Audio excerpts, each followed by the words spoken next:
Hey everybody, welcome to Drum Talk TV live on Facebook. Thank you for spending some time with us. I got a wonderful, fun guest who I've had the honor of playing with. We'll talk about that in a moment. This is Peppe Merolla in San Francisco by way of New York and Italy. Peppe, welcome. How are you? I'm doing fine. Hello everyone. It's a pleasure to be here. How are you doing, Dan? Doing great. Thanks so much for taking time on a Saturday to join us. And folks, Peppe is an awesome drummer, an awesome jazz drummer, a composer, an arranger. We're going to talk about jazz drumming, his influences, all kinds of other fun stuff, and even a surprise fact about Peppe that you might not be aware of. And tell us where you're watching from, everybody. And while you do that, I'm going to pull our show up on my monitor here, and we'll take questions as well if anyone has questions. But first, chime in. Tell us where you're watching from. Like I said, Peppe's in San Francisco, beautiful, historic San Francisco, and I'm in beautiful, historic Globe, Arizona, a very small, tiny mining mountain town, 100 miles east of Phoenix, 100 miles north, 120 miles north of Tucson, just to give you some idea where I'm at. Those of you who follow us know that we moved, know that we moved 2 years ago from Las Vegas. Big change. I used to live in Las Vegas, actually. You did? Oh, you were there too. When were you there? I was in Las Vegas in the year 2000, actually. You know, I was by Spanish Trail. Oh, okay. Cool. We were right next to Summerlin. On Tropicana, Spanish Trail. Yeah. Yeah, that's where I was living there. I bought a house there for a time. That's cool. Yeah, we were at Rainbow in the 95. And we got people chiming in. Sean Smith, thanks for chiming in. The first one to chime in from Pennsylvania. Nick Volk is watching. So, Peppe, you have a lot of different things going on. Let's start with the present, and then we'll go backwards and talk about your career. We'll talk about influences. But something that's in the works right now is your new CD, which has already been recorded. You're going through the mixing process, the graphics. It comes out in about 3 months. Tell us what people will expect from the CD, the music, and if you want to describe some of the process as well, that'd be great. Well, you know, the CD... The name of the CD can tell you exactly what it is. You know, they can just get an idea of what, you know, by the name of it. Right. The CD is Happy Times. Oh, wonderful. So, Happy Times, which I don't want people to get confused, because there's also a beautiful song played and wrote by Freddie Hubbard called Happy Time. Right. But Happy Times, why? Because it's a record that usually, you know, people hire musicians to make a record, right? Yeah. So, and I was working in New York City, one of the many gigs that I did with the great Harold Mayburn, which was the, you know, the piano player from, you know, from West Montgomery and Miles Davis. And he's one of the living legends, still alive. Absolutely. And there was Frank Lacy on the gig, which Frank Lacy was the music director for Art Blakey for 5 years after Benny Golson. Wow. So anyway, and I was on the gig playing with those cats, and I said, man, I got to make this record. And, you know, they said, Aaron Mayburn and everybody in the band, they were like, man, you know, we're friends and we're having a good time every time we play. I gotta be on the CD. I said, guys, I don't have a lot of money to pay you guys for that kind of stuff. They said, like, look, that is me telling you that I am going to play this record. Oh, wow. So, all of them. So it's a really, for me, it's an honor. You know, somebody like Frank Lacy and John Farnsworth, which is man, and a great saxophone player with Aretha Franklin. He played with a lot of people. But anyway, we put this thing together and we call it Happy Times. We went to the studio. I only brought 2 original compositions of mine. Naples, which I wrote, for my hometown of Italy. I'm Italian. I was born in Italy, from Naples, Napoli. Yeah. Yeah. We love pizza. We love spaghetti. Yeah. It's my cooking thing at home, right? When I'm at home, but when I'm not working, that's what I do. I'm always cooking and drinking wine, and I go live on Facebook. I'm crazy, Yeah. Very busy. I love it.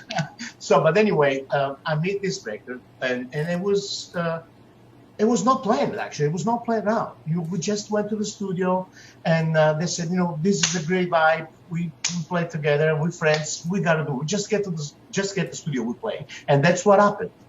We made. I only brought 2 original songs, and the rest of it, we called some tune, and John Farnsworth and myself, we made some special arrangements. It's very happy music. That's very great. happy music, and it's a great vibe. The other thing that's really cool about that as well is it really goes back to the roots of jazz as far as the improvisational aspect. And that's basically what you guys do. You showed up with 2 original songs, you did a couple arrangements, and then you guys just jammed to the vibe and let it come out, right? Yeah, as you know, jazz music, once you play the song, you play the melody of the song, right? So and that can be anything, that can be anything. I swear to God, it can be jingle bells, jingle all the way, right? But then after you play that melody, you have to be able to create and improvise on the chord change. Yeah. Using the chord change of Jingle Bells or whatever, My Way, of whatever, any tune. Yep. Right? And you have to be able to improvise on the same chord progression. Yeah. So that's the beauty of jazz, because it's like you got the complete freedom to express yourself, complete freedom, but you have to be on the form. Yeah. You can't get out of the form and says, okay, 1, 2, 3, okay, I'm done. No. You gotta the form. I mean, you gotta really, it's very challenging, but it's beautiful. Yeah. That's awesome. So you will definitely let us know when the CD comes out. And Gilbert, pop in Pepe's web address as well, so that people can get on his list and follow and be notified of when it's available, how to get it. And now let's rewind backwards in time.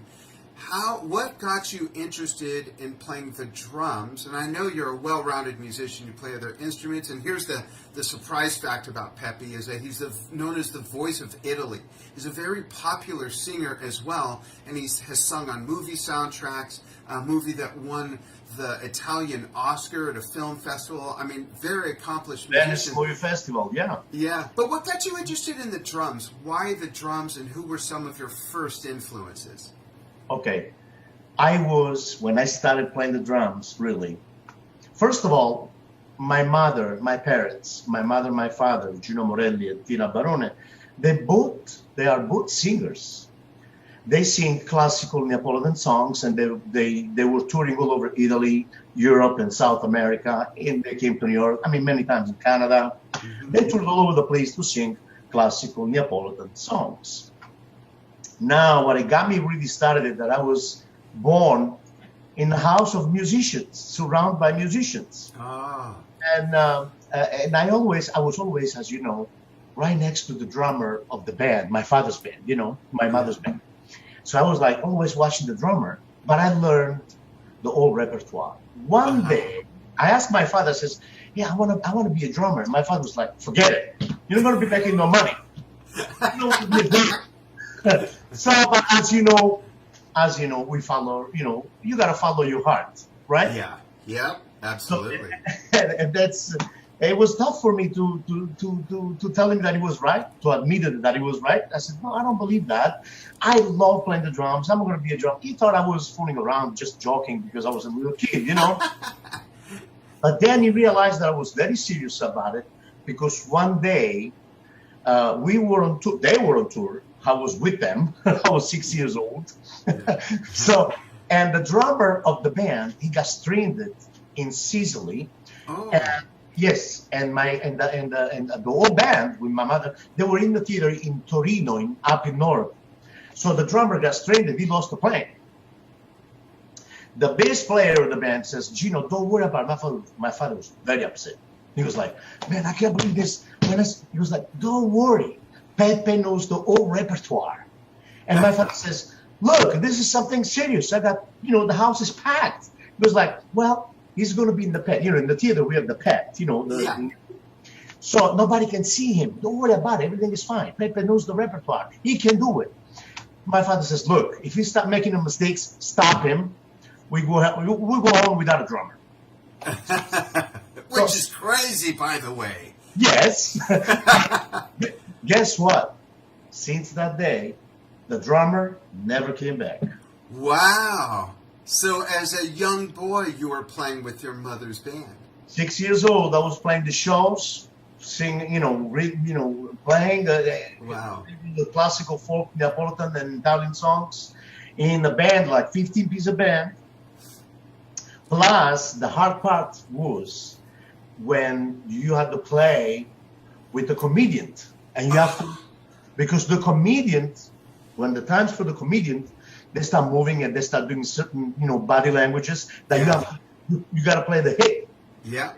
Synchronizing with them. You have to be synchronized with the body language and play some notes on the drums, play some hits. Right. The groups. And that was a great thing. I mean, that was the hard part to do, but it really taught me a lot of experience from that. That's great. Yeah. Before we go on to talk about more influences, I want to give people a taste of your playing. So I'm going to play a few short clips. This first one is a drum solo that you did from last NAMM show. So folks, check this out, and then we'll show a couple other quickies.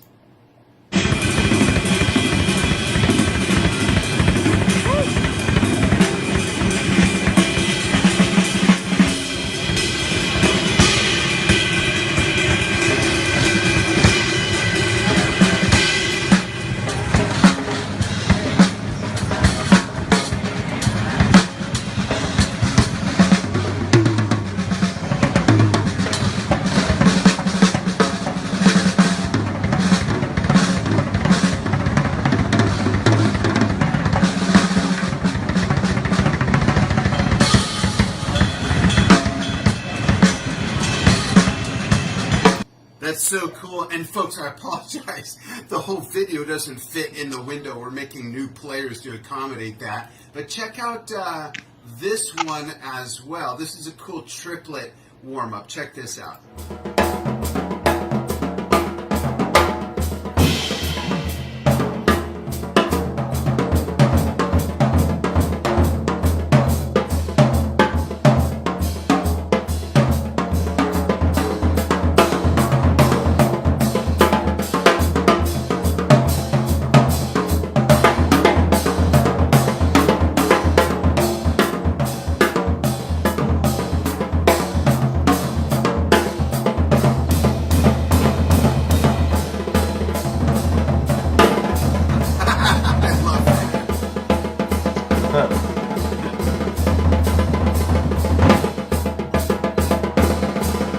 Cool, we're going to save that and show it for people who are joining us later. And lastly, here is Pepe and myself at the NAMM show earlier this year doing a little duet before the sound cops busted us. And I'll talk about that briefly when we come back. But check it out, me trying desperately to keep up with the great Peppe Merolla. Check this out.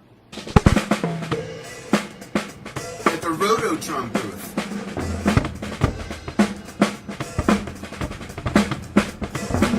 How come I cannot see you anymore? Because that's a video playing. All right.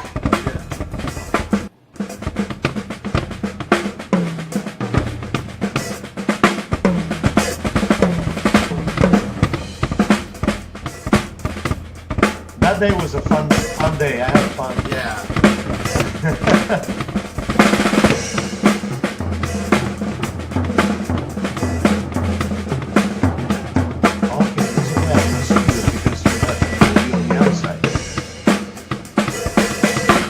And then what happened was shortly after that, folks, at the NAMM show, you have to watch your sound levels. And Pepe and myself were well within the allowable decibels. But what happened was this was right when the show opened, so it wasn't real busy yet. It was right when the show opened that day. And the sound police got a little overzealous and shut us down because we were the only ones making any kind of noise within probably a 5 or 8 booth radius. So they busted us just because. The rest of the show, and Pepe, you may remember this because our booth was right around the corner. The rest of the show, that whole area was just slamming with so much noise that was 10, 15 times louder than us, and only one of those booths got busted, so we weren't happy about that. But that was a very fun day. It was an honor to be able to jam with you. And, it was a pleasure. It was I had a great time. Thank you very much. Thank you. It was great.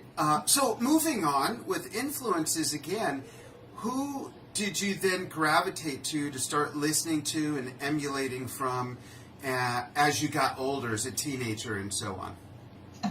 Well, my very first teacher, he was the one who hooked me up with.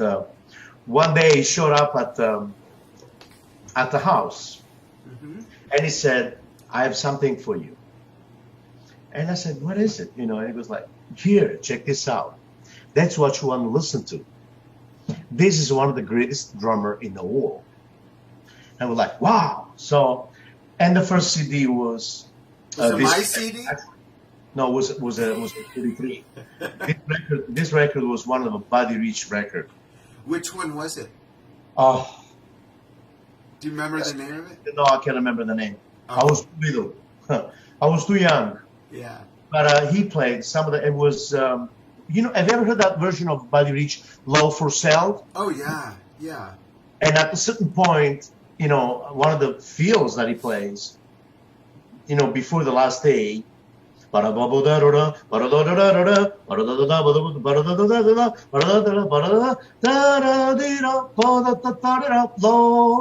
sale. Right? That part, then he plays like a 16-note single stroke roll. It was like, holy cow! That was the first thing I heard at the age of 7, 8 years old. That really caught your ear and made you pay attention. Like, whoa, what's he doing there? No, every note, they were so equilibrated and so precise and so like, Amir, take it or leave it. Yeah. For me, I was like, I'm taking it. And so my first really, the inspiration, it still is, because I haven't seen anyone, technically speaking, I'm not lying to you. Technically speaking, one thing is play with double pedals and do that flashy thing, okay. But Buddy Rich, his hands. Yeah. Oh, man. I haven't seen anyone like him.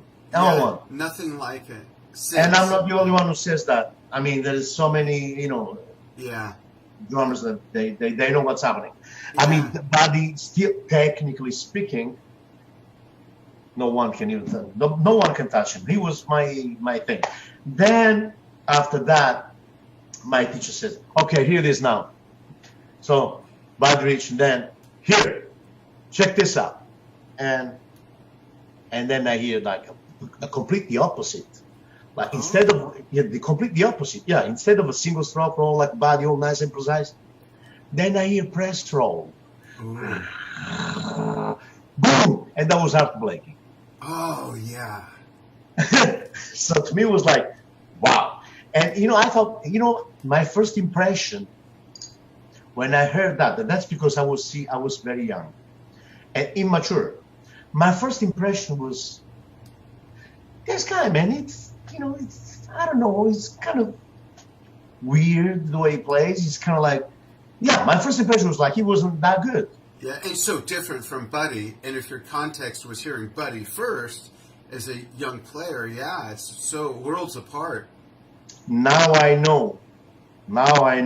Yeah. How deep and how, now, I mean, Art Blakey still is all the music that left for us, but he was about the music. He was. Yeah. Very musical drummer, very musical. Wow, but his approach, and and then Elvin Jones. Yeah. Another one, which a lot of people, they think Elvin Jones is not a he doesn't have a lot of technique. Wrong. Right. Very. Wrong. You know why? Because Mickey Rooker. Have you ever heard of Mickey Rooker? Yeah. So Mickey Rooker, he passed away, and he was a dear friend of mine. We used to hang out every Tuesday when I was living in Philadelphia. every Tuesday of the month, every last Tuesday of the month, we used to have the boys' night, and it's on YouTube. It's documented. Oh, So, cool. yeah. So, but anyway, in Mickey's basement, there was a basement at Mickey's house. He has all the records that he made, on the wall. I mean, he has no wallpaper. No. His wallpaper in the basement were all the records that he made with Count Basie, with Ella Fitzgerald, with Lee Morgan, with, it was 15 years with Dizzy Gillespie. So anyway, and he said, Pep, I want to show you something. And he said, you got to guess who's the drummer. So I put this record on, and I hear a perfect snare drum technique of a Walt Disney. It's a Walt Disney record. Oh. Yes. And I hear this beautiful march, precise, and I said, well, it must be like a symphonic drummer, or maybe somebody really, When I read the titles and the musicians, Elvin Jones was. Wow. Which, when you hear Elvin Jones, it gives you the feeling that he's playing he's playing in the back. He's kind of loose. He's playing loose. If you analyze Elvin Jones' drumming, he can move. The beat is always there. Yeah. He can move around and play with it and do whatever he wants. And when he crashes, he's going to crash right on one. Boom! Yeah. Like, wow! It's like, what the hell is going on here? Yeah. For those of you just joining us, we're talking with Peppe Merolla, great jazz drummer, composer, and arranger. And we're talking about influences, and we're going to talk more about the style of jazz drumming. And let's kind of move to that, Peppe.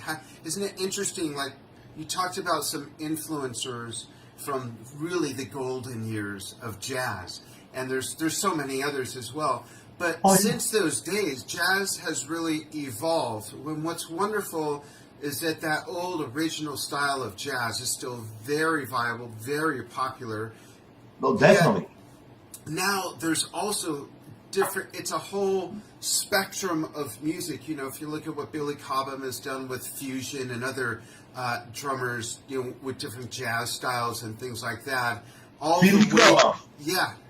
Billy Cobham, as you know, I'm sure you know about this, but Billy Cobham used to play with Horace Silver. Yeah, absolutely. And Miles Davis when he was very young. It was like his first break. But before Miles, he played with Horace Silver. Yeah.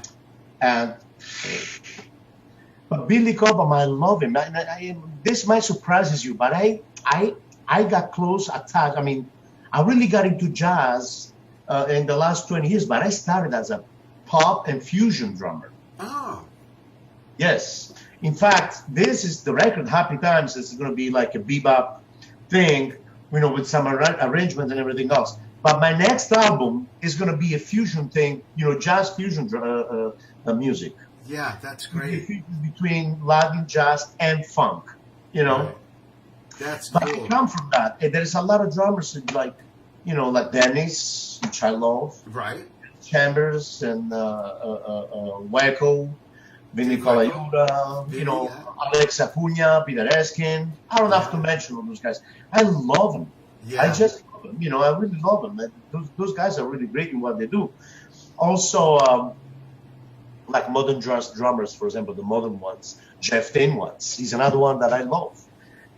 Jeff Tain Watts, Ralph Peterson, the Bill Stewart. There's so many influences. I mean, I listen to everyone. And I learn from everyone. See, that's important. Yeah, absolutely. It's interesting. I'm going to bring up a topic that is interesting to me because some people have a completely different view, and that's fine. But some people think that if you... Okay, let me back up. I believe that if you learn to emulate a drummer's style as close to that drummer's style as possible, and you do this with various drummers of various techniques and genres and things like that, you're putting more tools in your toolbox. And what's interesting, it's worked for me, and what's interesting to some people say, if all you do is, if you emulate other drummers, you'll never create your own style. And I totally disagree with that. I think if you pull from Simon Phillips and Dave Weckl and Buddy Rich if you can, and Elvin Jones and Neil Peart and John Bonham. That's what'll help you define your own style and niche. I mean, that's what I think. What do you think, Pepe? I think it's very important to transcribe what other people has done, to listen to everyone, to copy certain licks and get it down, write it down, copy it. But then, when you play music, you don't really think I'm gonna do this. Oh, that's the thing that I saw there. So I'm gonna do this. No, when you play music, you just let it go. You let the music come to you. Right. And it's somewhere in your inventory in here, and it just comes out organically. Yeah. Yes, I believe that I listen to everyone. I listen, and then when something caught my ear, I stop it. I stop right there. I write it down. I get behind my kit, and I start, working with stuff. Working with what it is, getting an idea. Then from that, the challenge and the talent, if people has it, is to take that and take it to the next level. Right. Make it yours. Yeah. Make it yours. Like if I know that with this I can, triplets, for example, or 16 notes. If I know that I can do, can you hear me? Yeah. From this, I'm starting subdividing like 30 seconds, like.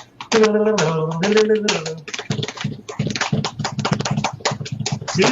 Right. Exactly. All that kind of thing. And then start creating phrasing with that. Within your own flavor, your own spin. It's all about what you have in here, in your heart, in your mind.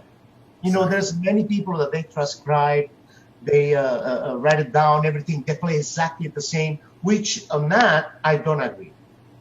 Yeah. So once you do it and you learn it and you have it, and you know what happened before, this is the history. Can be jazz, can be fusion, can be funk, can be rock, anything. We got to listen, transcribe, learn. I believe. That's what I believe.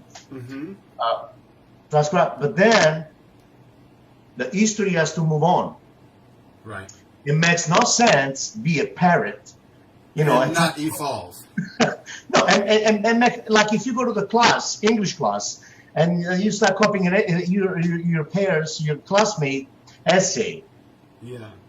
The teacher's not going to give you a good grade. You copy it. That's right. You got to make it yours and evolve. Yeah. But you guys both learn the grammar together. You guys both know how to speak English. Now it's how to put the words together. Right. So same thing with music. It can be with piano, can be with trumpet, can be with drums. Once you know your craft, then you got to think about the music. Let the music come to you. Exactly. I want to let everyone know, and I'm going to take a peek at the comments here. Let us know if you have questions, because we're going to talk a little bit about the educational aspect of not just drumming, but as far as jazz goes. So let us know. I'm going to cruise through the comments in just a moment and see if there's any questions. Pepe does teach lessons online. And if you go to his website, not now, don't go to his website now, wait till after the interview, but go to the website, the link's in the comments, and you can learn what he has to offer. But Pepe, let's talk a little bit about some little snippets of drumming, jazz education.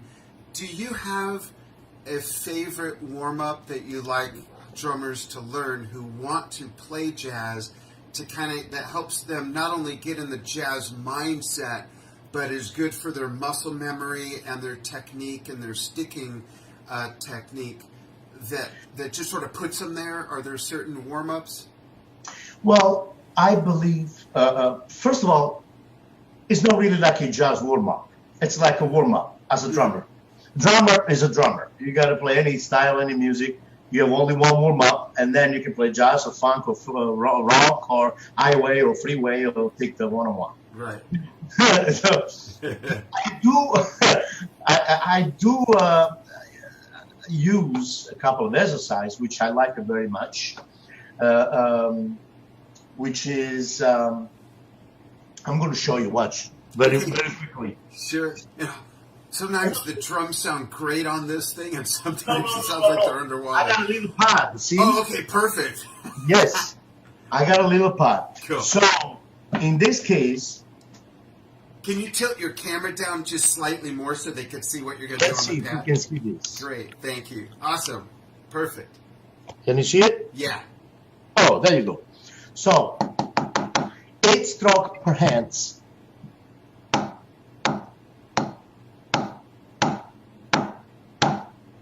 Right? Yeah. So, first using just the rest, Uh-huh. and then play them pretending that you have another drum in the back. See? Okay, yeah. Right here. In that way, it gives you the offbeat. See, makes sense? Can you see Yes. it? Yep. Okay. Yeah. And this will help you to develop a nice rest movement Uh-huh. with the right hand. 4, 7, 8, and then left.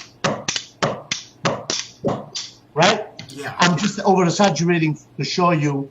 In that way, you can see the full rotation, the movement of the rest movement. And you can do that for 10 minutes and then stop. And then I do another one, which is, it's like a scale, C major scale. Like 1, and then 2, and it has to be quarter note equal quarter note. Yeah. You don't want to subdivide. It's just like quarter note equal quarter note, or 8 notes equal 8 notes. It depends how you count it. Gotcha. So 1, 2, 3, 4, 1, 2, 1, 2, 1, 2, 1, 2, 3, 1, 3, 1, 2, 3, 4, 1, 2, 3, 4, 1, 2, 3, 4, 5, 1, 3, 4, 5, 1, 2, 3, 4, 5, 6, 1, 2, 3, 4, 5, 6, and then 1, 2, 3, 4, 5, 6, 7, 1, 3, 4, 5, 6, 7, and then you do the 8 notes, right? Yeah. And then 1, 2, and then you do a little faster, which is.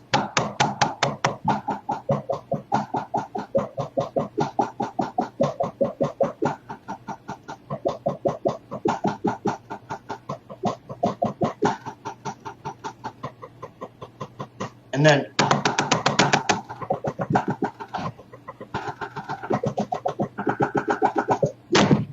the pad went down. But anyway, you do it Great that way. exercise, yeah.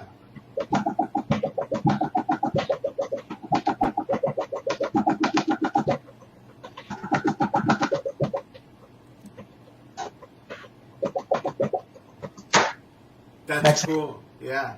See, that's Thanks a for good, sharing that. Yeah. That's what I usually use as warm up on the snare drum. I do that for 20, 30 minutes. Yeah. Every day. And it's beautiful. I found it very helpful. Yeah, absolutely. Very much. Very cool. Thank you very much. So when you're not drumming and you're not working, what do you like to do the most? You mentioned earlier you like to cook a lot, right? I love it. That's great. Cook Me is too. relaxing. Yeah, that's great. Cooking is really relaxing. I like to spend time with my kids. I have two beautiful girls, 13 and 18. Today, actually, the other day was Tanya's birthday, my daughter's birthday. Oh, happy birthday. And today, in 2 hours, we're going to have this big party, 18th birthday party here at the house. That's awesome. That's great. I love spending time with them and cook. I love to go when the moon needs you. I like it because it's a party. It's the moon. So do you put, when I cook, I love to cook. It's therapeutic. I got into video. Let's see, how long has it been? About 16, 17 years ago, I got into video because I had a cooking show on TV, believe it or not. I was the host and the producer. And I still love to cook, and my wife's a great cook as well. And when I cook, I have to have music on. What kind of music do you put on if you play music while you're cooking? Do you have something for ambiance and just to kind of carry you along? Usually, most of the time, I love Dean Martin. Oh, nice. I love Dean Martin. I love Louis Prima. banana split for my baby, and a girl has a That's bit so for cool. me. I love that kind of stuff. I love Frank, Tony Yeah. Bennett. Oh, I love Tony Bennett. Yeah. I mean, those are the people that I listen to. Ella, Louis Armstrong, I see trees of me. Yeah. I just love it, man. That's the music I listen to. That's The music awesome. I keep. And also classical music. Believe it or not, I love Haydn in the mix. Oh, nice.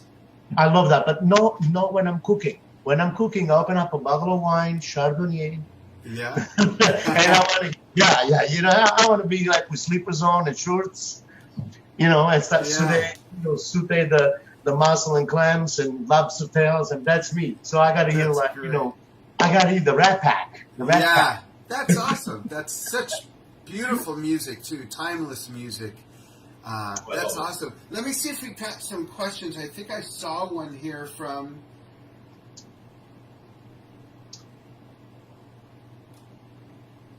Oh, here it is. Okay, so hey, how are you, Ashish?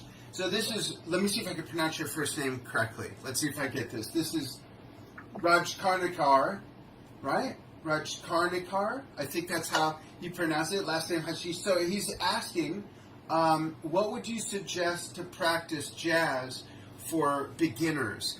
And I think what he's asking, and Ashish, correct me if I'm mistaken, are you asking maybe what kind of music or which artist to play along with, or certain instructional stuff? So we'll see what Mr. Ashish says. But in the meantime, what are your thoughts on that? What's a good way for a beginner in jazz to actually get started playing jazz music as a drummer, Pepe? As you know, jazz music is no other than American standards songs Right. that play them. It's just like the listening. If you can listen to, I will never smile again. If you listen to great music, this is jazz music. Jazz music is the American Jazz Standard Songbook. So, as a listening part, listen to anything that Frank Sinatra did. That Frank Sinatra did. Anything. Mm-hmm. Just put Frank Sinatra on day one. And listen to the drummer, and listen to the music the drummer's playing with. Listen to the music. Right. Because jazz music, it's for drummers, you mean, technically speaking, or for the music now? What is the question? For drummers, beginner drummers that are just beginning a journey in jazz. Just listen to easy songs, easy standards, not too complicated. Even like Fever. I know I'm a chance. And start getting brushes on the snare drum, just like brushes. Just keep the time. Timekeeper. And sing along with it. See, that's another thing. If you can memorize the lyrics of the song, you and your smile are the strange invitation. The reason why I tell everyone to memorize the lyrics of the song, of any, not all of them, but, to really try to memorize the lyrics and learn the melody is because, as we know, in jazz music, once you play it and everybody's taking the solos, then you have to trade. There is the trades, on the four. So, which means if we play a song and the first 8 bars of all will be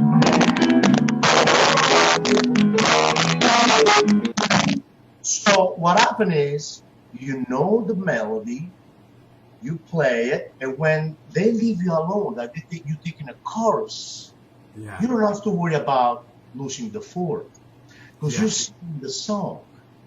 You have the melody right in here. You don't need to even look at the band. Right.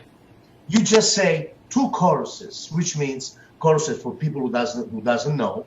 2 choruses, which means play the melody twice from the head to the end. Yeah. See, that's what it is. So a good way for the beginner drummers, listen to, Fly Me to the Moon, All of Me, sing along with it. If you like jazz music, listen to Frank Sinatra, listen to Ella Fitzgerald, listen to Louis Armstrong, listen to as much as jazz you can. Yeah. To memorize the melodies. Yeah, absolutely. It ties in with something that Ian Pace from Deep Purple said in an interview. He wanted drummers to understand you are a musician first and a drummer second. You're a musician that happens to play the drums, just like a musician that happens to play piano or trombone or saxophone or bass or whatever. So what you're saying is so in line with that. It's great. Yeah. No, this is the truth. You know, I believe that drummers see another thing. Drummers, trumpet players, piano players, saxophone players, we are musicians. Yeah. Those days are long over that they say, who's that guy hanging out with the musicians? Oh, he's the drummer. Those days are long gone.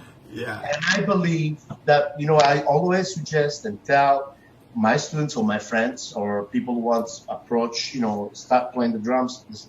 Listen, take music theory, sight reading. That is the only way for you to follow the books, the instructional, to get an understanding of the music, the harmonic concept. Right. Which looks, you know, it sounds like people, drummers, they will say, well, I don't care because you know what, I can play this groove right here and they can do whatever they want. I'm grooving. But you can groove, you can groove better. You can have a great groove and, you know, modify it and make it yours through the music, and you will sound much, much better if you have an understanding of the music. Exactly. The music will be better for it, and you'll be a better musician for it as well. You see, another one is like an example of that. Greg Bissonette. Yeah. Greg Bissonette, he plays trumpet. A lot of people don't know that. He's a trumpet player. He plays trumpet. Ralph Peterson. Ralph Peterson, great drummer, played with Michael Brecker, played with a lot of people. Yeah. He teaches that. He's a dear friend of mine. First of all, he's an animal. He's in the good way. He's very, very in a good way. Yeah. He's a beast. And he's a wonderful human being. Same thing Jeff Tain was.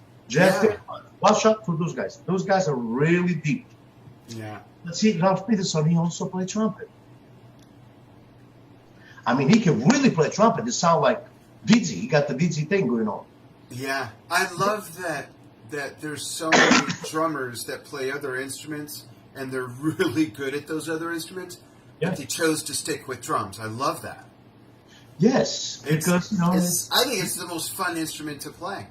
I play a few other instruments, none of them nearly as well as I play drums, but drumming has always been, it's the first instrument I fell in love with, first instrument I wanted to play, learned how to play, toured, recorded, did sessions, you know, did all of that. No matter what other instrument I've learned during that journey, it always came back to playing the drums. There's something exciting about it. There's something even exciting about playing this most simple beats and simple things, because it is literally holding up the rest of the music, and it's so joyful to play. I love it. I'm 55 years old. I've been playing 48 years, and I'm still so in love with doing it. I love it. And the thing is, the bad news, the good news is that you will always be in love with it. Now, you know, you said something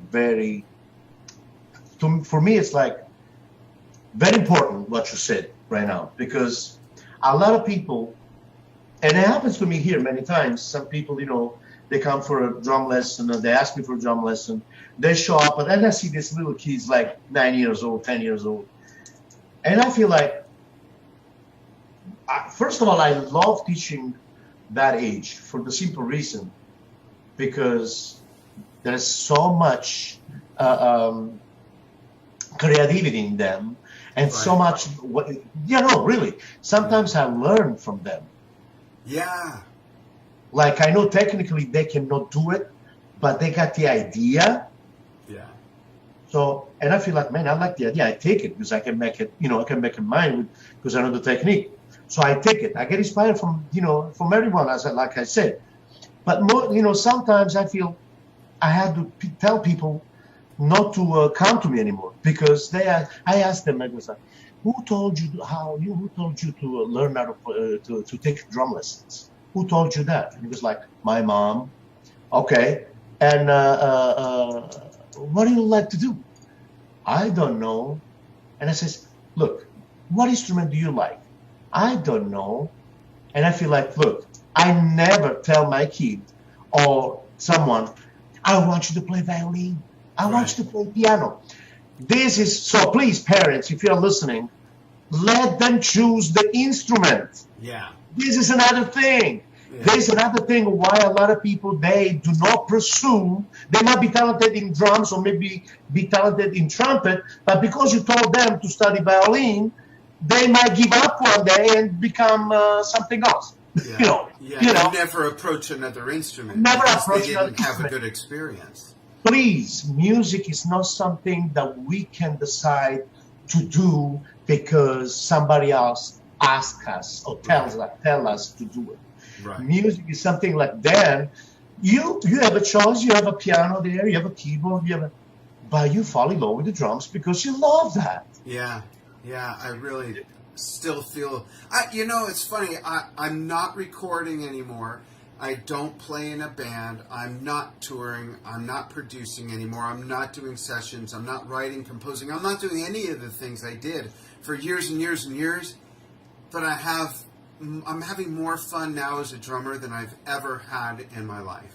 And you can do whatever you like and play what you want. Yeah, and that's true. I don't have to. I'm not being told what to play and everything, and I'm not putting up with 3 or 4 other people and their drama. Which was a great experience, when I did it. Yeah. But it is different now that, like my wife says, he just plays with himself, and it's. I love putting on the CDs of my favorite music that I've been playing for decades. And I love discovering music that might not be new music, but it's music that's new to me, that I'm now pulling tools from those drummers. One of my latest new discoveries is Raymond Hearn from Haken, the progressive metal band. And the musicality that these guys have in this band is incredible. Another one who I've fallen in love with over the last couple of years is Tim Alexander, of course, from Primus. And I saw Primus years ago when they first put out their first album. They opened for Rush on the last tour that they had an opening band, and he was amazing, but I didn't take musically, my head wasn't in the space of delving into some new stuff. Now, fast forward, my brain is like open to learning some new stuff. I still love playing the same stuff I've been playing for 30, 40, 50 years, but I'm still open and am listening to and learning from drummers that are new to me, more contemporary stuff. It's I also have fun doing that. I know. I bet it happens to me all the time. Like, I don't know if it ever happens to you. Like you said, I listen to music that I've been listening to and playing for the past 25 years. And always, every time I listen to it or you listen to it, you find something new. Yeah, absolutely. Or that moment where you go, oh, that's how it goes. I've been playing it like this all these years, but now I hear the little other thing they're doing, Yeah. That's the beauty of the music. That's the beauty of the music. There's always something new. Yeah, absolutely. Pepe, we'll have to do this again sometime. And folks, if you joined us late in the interview, we're going to post it. Well, if you're watching it live and you joined late, it's going to post in just a moment. So watch the whole thing. And if you're watching it on the archive and you made it this far, thank you so much for spending time with Pepe and myself. And Pepe, thank you so much for taking time on a Saturday, right before the birthday for your daughters. I mean, I really appreciate it. Thank you so much. Thank you so much for having me, best of the family, and I want to say hello to everyone, all the followers and of the Drum Talk TV. And by the way, I would like to mention this is very important. My instrument, what I use, before I leave you guys. Yes. What my drum set is. Kai uses Canopus drums. Oh, great. Yeah, tell us. Canopus drums, Istanbul cymbals, which I love those cymbals. Canopus, Istanbul, roto drum, snare. Great. Longo snare. And I got you in my heart And thank you so much for having me. Awesome. Thank you so much. And thanks everyone for following what we do here on Drum Talk TV. And November's loaded with interviews, and I'm honored that Peppe Merolla was our first for November. We'll get together at the NAMM show. We'll jam again. Yes, NAMM. Yeah, and we'll do another interview. Folks, write it down. Booth 6732, Drum Talk TV. We have our own booth. We're going to have autograph sessions. We're going to do interviews. We're going to have 7 other correspondents besides myself going around and doing interviews, including this guy right here, Gilbert Cervantes, associate producer here on Drum Talk TV. Is going to be doing interviews in Spanish. So first time for Gilbert. Show him some love at the NAMM show. And thank you, everybody, for joining us. We'll see you again real soon. Thank you, Dan. Thank you very much. Bye-bye, all.